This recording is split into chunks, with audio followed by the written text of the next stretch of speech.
Oh man, long day. The day before Easter here, and they had Easter egg hunt here in McCook, Nebraska, and so I gave away about 300 snow cones to the little kids, something to do for the community, pay back a little bit, if you will, and help them out a little bit, and the kids love it.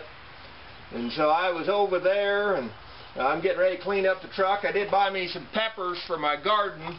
I don't usually start them from seed, and I don't need very many, but I do like a few peppers to grow in my garden. But on Easter, which is to me more of a day of hope, I'll tell you of a woman that didn't have much hope. There was a woman here in McCook, Nebraska. She was a black woman, and a reasonably mellow lady as far as that goes. One day I went in, and my wife, she gets kind of excited when it gets over, $100 million on that lottery thing. So she'll usually tell me to go buy a ticket. If I got an extra buck, I'll go do it. And so I went up there. I think the time it was almost $250 million, if I remember it right. It got one of them monster big ones.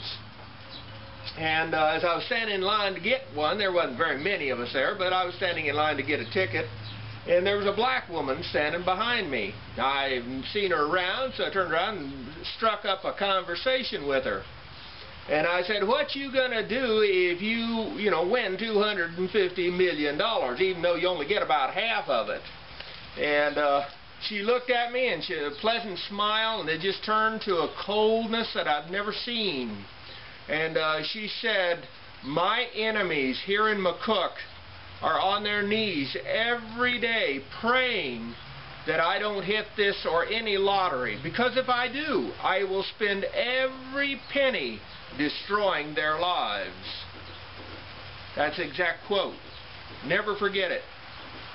And so eyes got a little big, and I said, "Ooh," I said, "man, that hate is going to burn you up."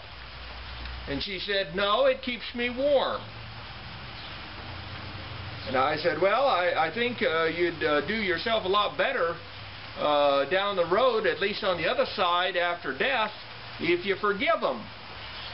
And she said, "Not a chance." She said, "They destroyed my life," and she said, "I'm going to get them if I ever can. And money would do that." And I said, "Well, maybe." But I said, "Man, that's a bad way to look at it." And I said, "Your enemies will be hurt a lot more on the other side if they owe you, rather than if you just break it even by doing something back on them." But this is McCook's Mr. Bill, and on the day of hope of Easter for mankind, just remember that not everybody has that mindset. As Paul Harvey used to say on the radio, it ain't one world. You have a good day, and rate this film.